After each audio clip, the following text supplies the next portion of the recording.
कुंती महारानी कहती हैं प्रभु आप करते हुए भले भले दिखाई ना पड़ो, पर करते सब आप ही हो।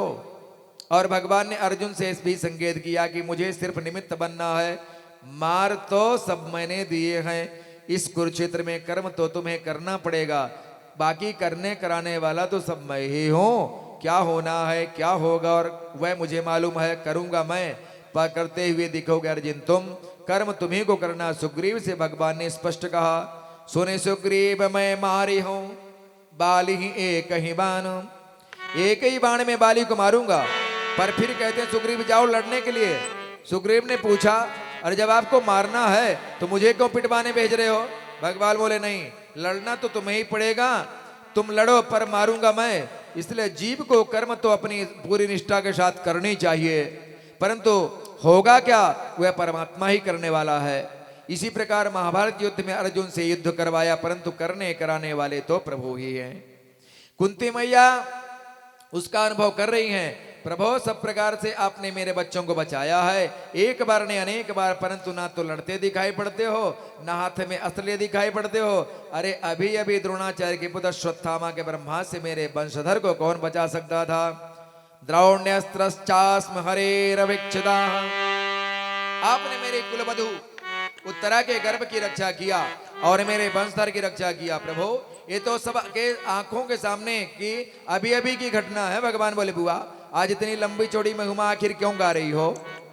क्या बात है? अपने भतीजे को भगवान बनाकर खड़ा कर दिया, क्या बात है? कुंती मैया बोली आज कुछ मांगना है। प्रभु जब जब संकट आए तो आप मेरे सामने आए। दुर्वासा जी गुरु साहब से भय जब लगा, भोजन का निमंत्रण कर दिया और दाना एक नहीं खाने का, अक्षय पद भी खाली हो गया, तब तुरंत आप सामने आते दिखाई पड़ गए। जब भी संकट आए तब आप ही हमारे सामने आए। आज सारे संकट भाग गए, मेरा पुत्र चक्रवर्ती सम्राट के पद पर विभूषित हो रहा है, दुखों के बादल हट गए हैं और जहां सुख साम्राज्य आया सो ही आप हाथ जोड़कर बोले बुआ चलता हूं। तो प्रभु मैं तो यही वरदान मांगूंगी कि यदि विपत्ति काल में ही आप हमारे पास रहते हो और सुख समृद्धि आते ही हमें छोड़कर चले जाते हो, तो मैं वरदान मांगना चाहती हूँ कि जीवन भर इस कुंती के जीवन में संकटों के बादल हमेशा छाए रहें, मेरे जीवन में कभी विपत्ति का अंत न हो। विपदः सन्तु न शश्वत् तत्र तत्र जगद् गुरु, भवतो दर्शनम यत् स्यात् पुनर्भव दर्शनम। जब तक जीवन है तब तक विपत्ति इसी प्रकार आती रहे जैसी आती रही थी। भगवान बोले जय हो बुआ जी, कितने वर्षों तक विपत्ति का कष्ट होगा? लोग विपत्ति के नाम से कांपते हैं और आप विपत्ति का वर चाहती हो। बैठिए थोड़ी देर और कथा होगी। कुंती मैया क्या कहती हैं, उस विपत्ति में ही तो बार बार आपके दर्शन मिलते हैं और केवल आपके ही दर्शन नहीं मिलते, अपुनर्भव दर्शनम, जिसे आपके दर्शन मिल जाए उसे फिर बार बार दर्शन नहीं होता, भव का दर्शन, अथवा अपुनर्भवानाम जीवन मुक्तानाम दर्शनम इति अपुनर्भव दर्शनम। जहां भी प्रभु पधारते हैं जीवन मुक्त संत भी उनके पीछे पीछे भागते हैं।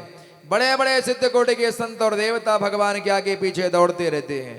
तो जब भगवान इंद्रप्रस्थ में पांडवों के पास आ जाते हैं, आए दिन एक से एक सिद्ध कोटि के संत भगवान से मिलने के बहाने आया करते हैं।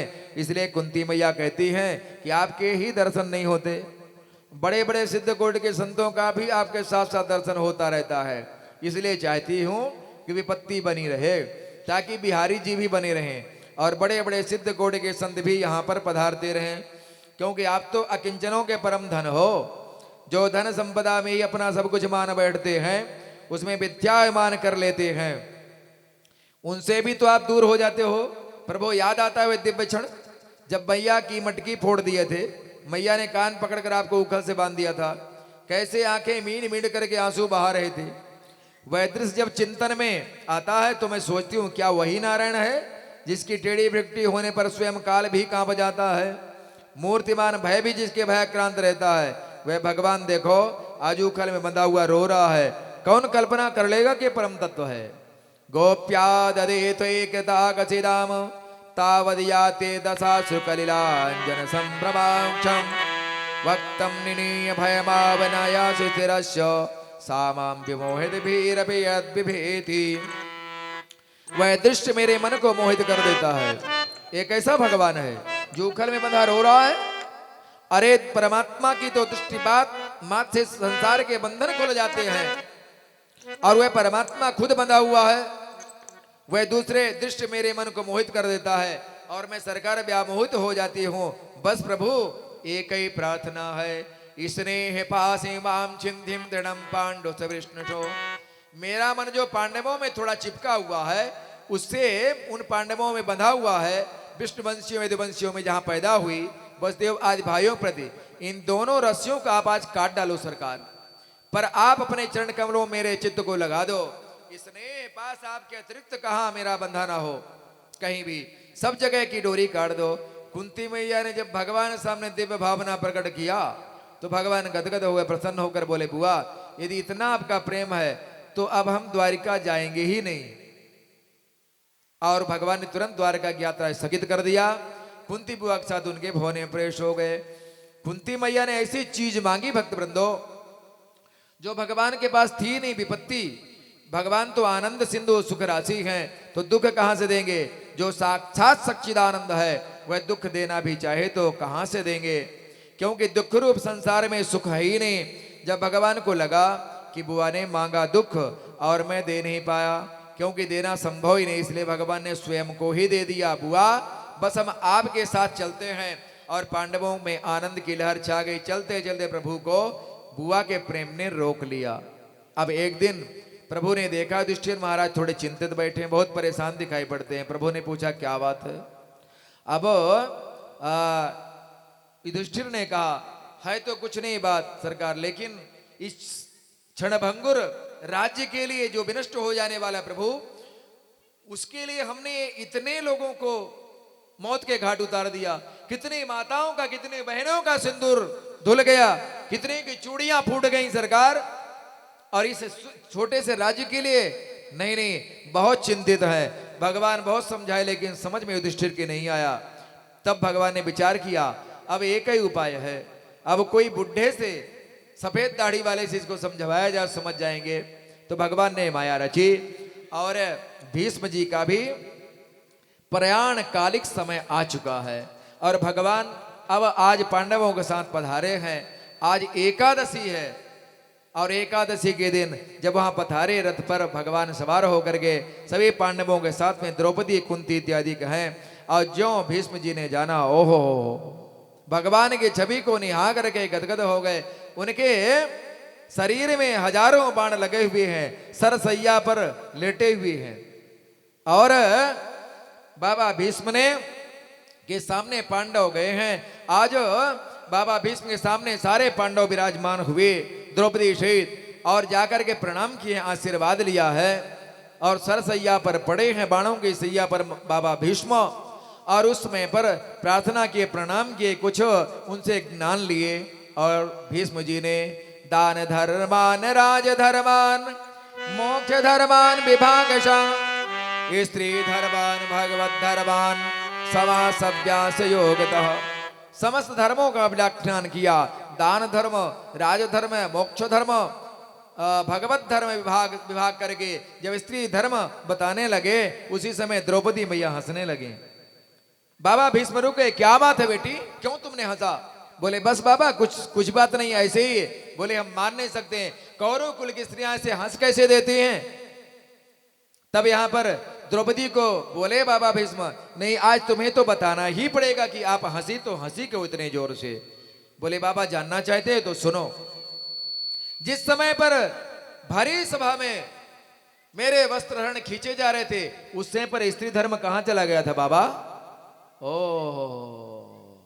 बाबा भीष्म ने कहा बेटे, उस समय पर मेरे भी शरीर में कौरव रूपी नमक दौड़ रहा था, इसलिए मैं भी प्रतिकार नहीं कर पाया। वही तो मेरे जीवन में एक दोष था, और उसी दोष को, वह कौरव रूपी नमक को आज 54 दिवस से बाणों के सैया पर लेटे हुए उस रक्त को बहा रहा हूं, और आज वह दूषित रक्त बह गया देवी, इसलिए आज स्त्री धर्म निकल रहा है। देवी द्रौपदी क्षमा करना। द्रौपदी ने कहा नहीं बाबा ऐसा कैसे, जाकर के बाबा के चरणों में प्रणाम किया और क्षमा मांगा, और राज धर्म, दान धर्म, मोक्ष धर्म, स्त्री धर्म, भगवत धर्म विभाग करके आज सारे पांडवों को सुनाए हैं बाबा भीष्म ने। भगवान का दर्शन हुआ, भगवान को देखते ही आज गदगद हो गए भीष्म जी महाराज। उसके लिए उत्तरायण सूर्य तो चल ही रहे, वैसे भी इसमें उत्तरायण है। इसने चर्चा किया संतोष से, कब गुरुजी कथा सुनाएंगे पूछो। मैंने कहा प्रथम माघ में पहली कथा सोनिया की हो जाए, और ये प्रारंभ है दूसरा दिवस। ध्यान दीजिए, माघ का कथा प्रथम श्रेणी में आता है, ठीक ना, प्रथम उत्तम कथा मानी जाती है। और भगवत कृपा से यहाँ पर देखिए कि उत्तरायण सूर्य है और माघ का महीना है, द्वितीया तिथि है। उस दिन क्या उत्तरायण सूर्य थे और एकादशी थी। 54 दिवस से बाबा भीष्म बाणों के सैया पर पड़े अपने दूषित रक्त को बहा रहे थे, और आज सारे धर्मों को उपदेश करते हुए जब भगवान का दर्शन किए आनंदित हो गए। अपने पूर्व बातों को याद किया है, युद्ध की बातों को, कि भगवान ने प्रतिज्ञा किया था मैं अस्त्र उठाऊंगा नहीं, और मैंने प्रतिज्ञा किया था कि आपको अस्त्र उठवा के रहूंगा, और भगवान ने मेरी प्रतिज्ञा की रक्षा के लिए अपने प्रतिज्ञा को तोड़ दिया। धन्य है प्रभु। याद करते हैं भगवान की लीला को, स्मरण करते हैं बाबा भीष्म। भगवान को प्रणाम किया। एकादशी है और एकादश श्लोकों से 11 श्लोकों से यह स्तुति किया बाबा भीष्म ने। ध्यान देने वाली बात है, एकादशी है, एकादशी तिथि और एकादश श्लोक, 11 श्लोक हैं। उत्तरायण 2 है, एक सूर्य भी उत्तरायण है, और एक उत्तरा के गर्भ से अभी अभी निकल करके आया है, वो भी उत्तरायण है। दो उत्तरायण है उनको प्राप्त हुआ। अब सोचते हैं मैं इनको फूल चढ़ाने के लिए कहां से लाऊं, तो बोले सरकार थोड़ा मेरे सामने आओ। तो क्या किया, पुष्पिताग्रा छंद, पुष्पिताग्रा छंद होता है, उस छंद के माध्यम से गोविंद के स्तुति गा रहे हैं। इति मति रूप कल्पिता वितृष्णा, इति मति रूप कल्पिता वितृष्णा।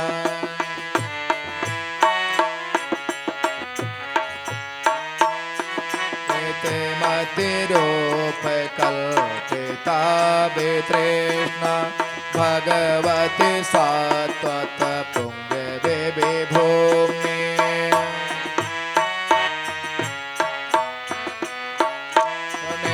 स्वसुखमुग्गते क्वचित् विहरतु, स्वसुखमुपगते क्वचित् विहरतु, प्रकृतिमपि योषित भाव प्रवाह।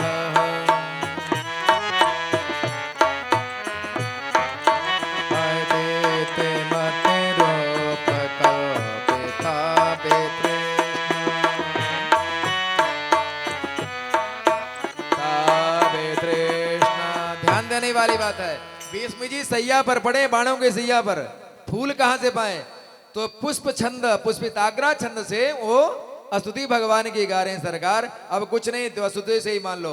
बोले सरकार एक विनती है आपसे, पूजा पाठ तो है जो भी है, मेरी एक लड़की है, कन्या है, उससे आप विवाह कर लो। बाबा की बात सुन करके पांडव भी चक्कर में पड़ गए और भगवान भी खुद चक्कर में पड़ गए। बात क्या है, बाबा ने शादी वादी किया नहीं है, लड़की कहां से प्रकट हो गई। तो कुछ ने जो खड़े थे वहां पर, कुछ ने कहा घर वाली तो नहीं थी, हो सकता बाहर वाली हो। पर बाहर वाली कौन सी, अब ध्यान देने वाली बात है, कन्या, एक कन्या मेरी प्रभु, और आपके रूप को देख करके मेरी कन्या मोहित हो गई है, लेकिन उसके अंदर कोई कामना नहीं है। 3 कामनाएं प्रधान होती हैं, ध्यान देना संसार में। लोकेशणा पहली, दूसरा वित्तेषणा, और तीसरी तृष्णा है पुत्रेषणा। जो संसार में आया वो जाना नहीं चाहता है, लोकेशणा है।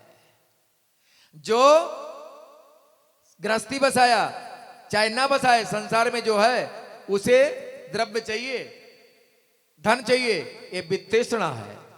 तीसरी तृष्णा है पुत्रेषणा, जो गृहस्थी है। कौन ऐसा गृहस्थी है जो कह दे मुझे पुत्र नहीं चाहिए, पर वो कहते हैं सुत वित लोक सनातीनी, कीढ़ के मति इन कृतन मलिनी। प्रभु ये कोई तृष्णाएं मेरी बेटी के अंदर नहीं है, केवल आपके रूप को देखकर मोहित हो गई है। इति मति रूप कल्पिता वितृष्णा, आपके रूप को देखकर मेरी बेटी मोहित हो गई है।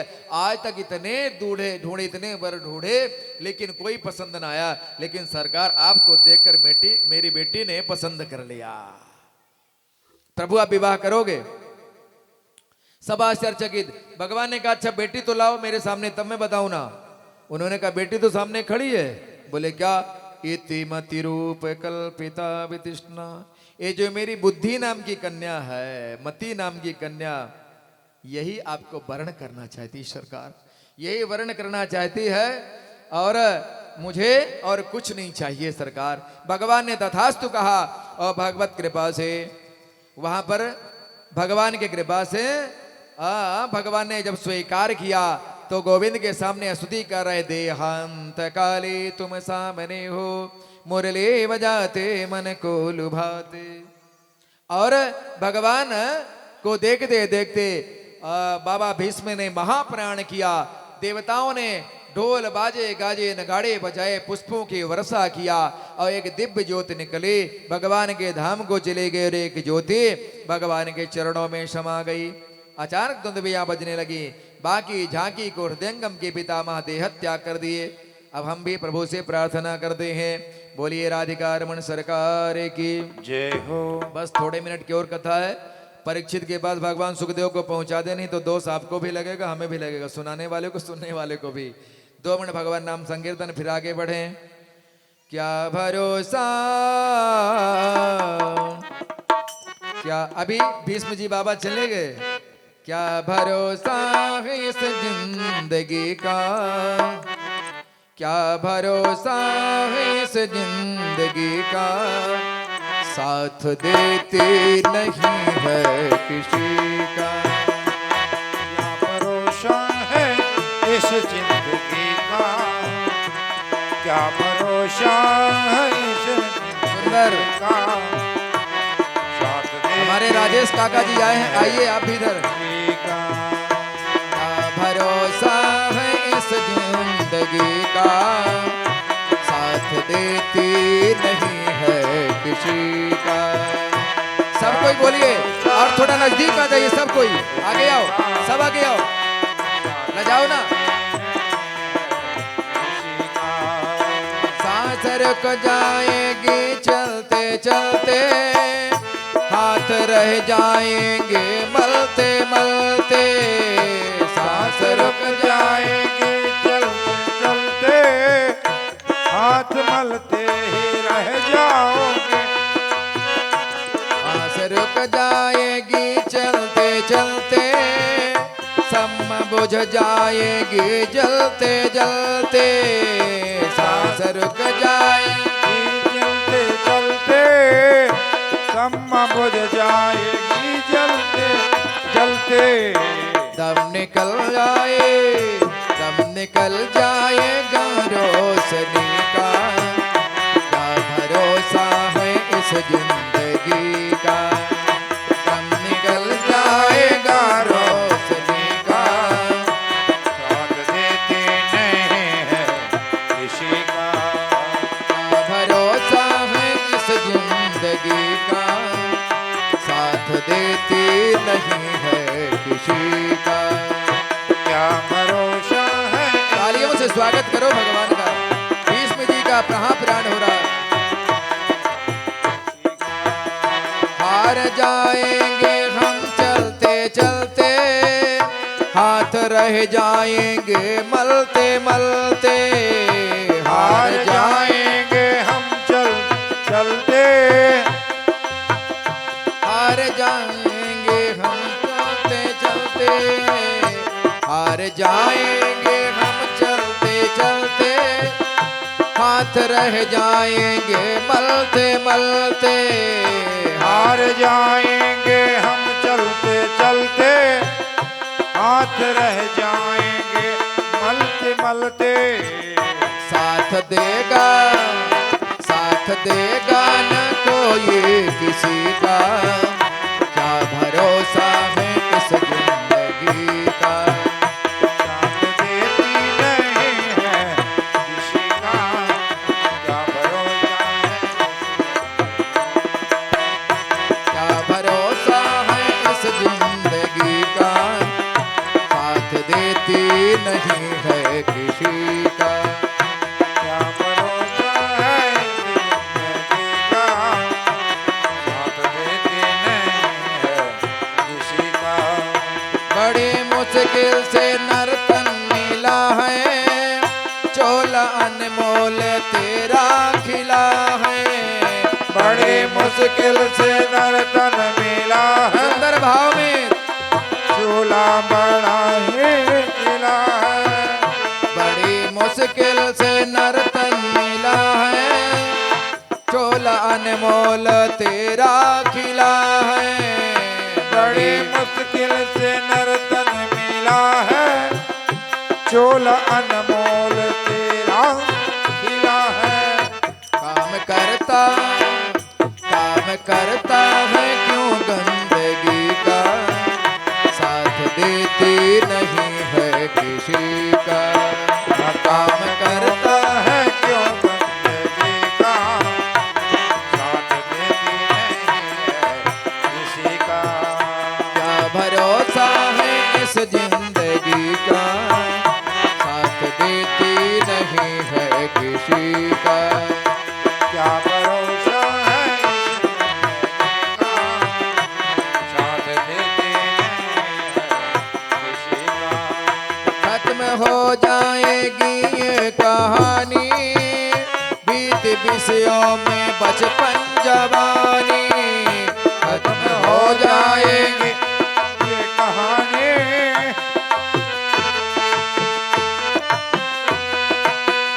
खत्म हो जाएगी ये कहानी, बीत विषयों में बचपन जवानी।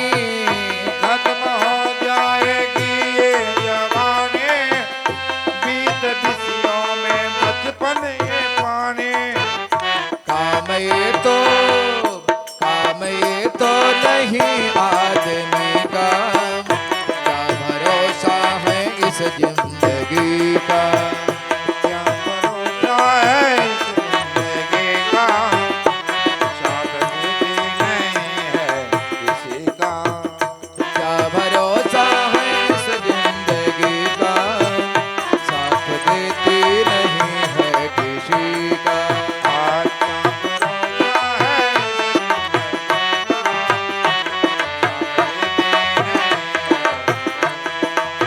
इस बात अब भी है बिगड़ी बना ले, सोई तकदीर अपनी जगा ले। वक्त अब भी है बिगड़े बना ले, सोई तकदीर अपनी जगा ले। वक्त अब भी है बिगड़ी बना ले, सोई तकदीर अपनी जगा ले। वक्त अब भी है बिगड़े बना ले, सोई तकदीर अपनी जगा ले। अरम रह जाएंगे दिल में दिल का, क्या भरोसा है इस जिंदगी का।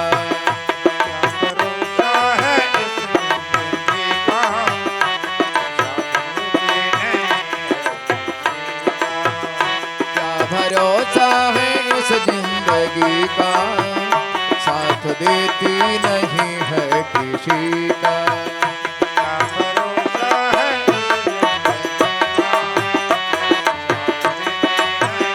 जिंदगी का, साथ देती नहीं है किसी का। साथ देती नहीं है किसी का। भगवान के चरणों में भीष्म जी समा गए। भगवत कृपा से द्वारिका वासियों ने बड़ा ही दिव्य भाव भगवान का बहुत दिनों के बाद आगमन हुआ, इसलिए भगवान द्वारिकाधीश वहां से विदा लेकर के और अपने द्वारिकापुरी पहुंच गए। जब द्वारिका वासियों ने देखा भगवान का बड़ा सुंदर स्वागत, भव्य स्वागत किया, अद्भुत सम्मान किया, सभी से भगवान यथा योग्य मिले। सौनक जी ने पूछा, भगवान परीक्षित का क्या हुआ? उत्तरा के गर्भ की भगवान रक्षा करके दो गए, उसके बाद उनका जन्म कैसे हुआ? बिल्कुल सुरक्षित रहा। क्या हुआ? मातृगर्भ में बालक, समय आने पर सकुशल उसका जन्म भी हुआ। ब्राह्मण ने उसका जात कर्म संस्कार किया। इस बालक का नाम क्या रखते हैं? विष्णुरातः। विष्णुना रातः दत्तः।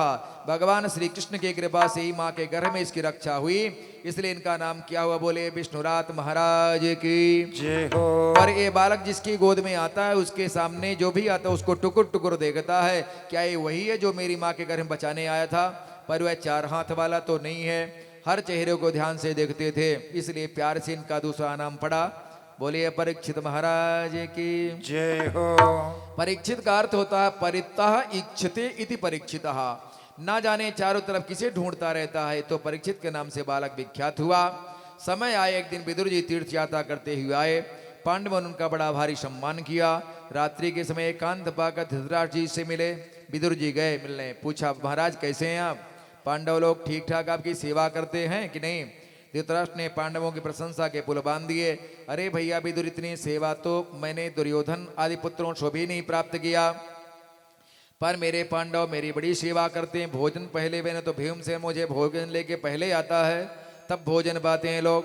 प्रातः काल जागते ही सबसे पहले मुझे दंडवत करते हैं, मेरा बड़ा सम्मान है। विदुर जी से ना रहा गया, कहा बैठे महाराज थोड़ी बहुत शर्म बचे कि बिल्कुल बेच खाए। इनकी महिमा गाते आपको शर्म नहीं लगती? जिन पांडवों को मारने के लिए कितने कुचक्र रचे, कितने षड्यंत्र रचाए, आज उन्हीं पांडवों के टुकड़ों पर कुत्ते की तरह पूंछ पड़े पड़े पूंछ हिला करके प्रसाद पा रहे हो। भीमापवर्जितम पिंडमादत्ते गृह पालवत। धिक्कार ऐसी जीवन आशा को, ये भी भला कोई जीवन है? धृतराष्ट्र बोले विदुर तो कहाँ जाऊं,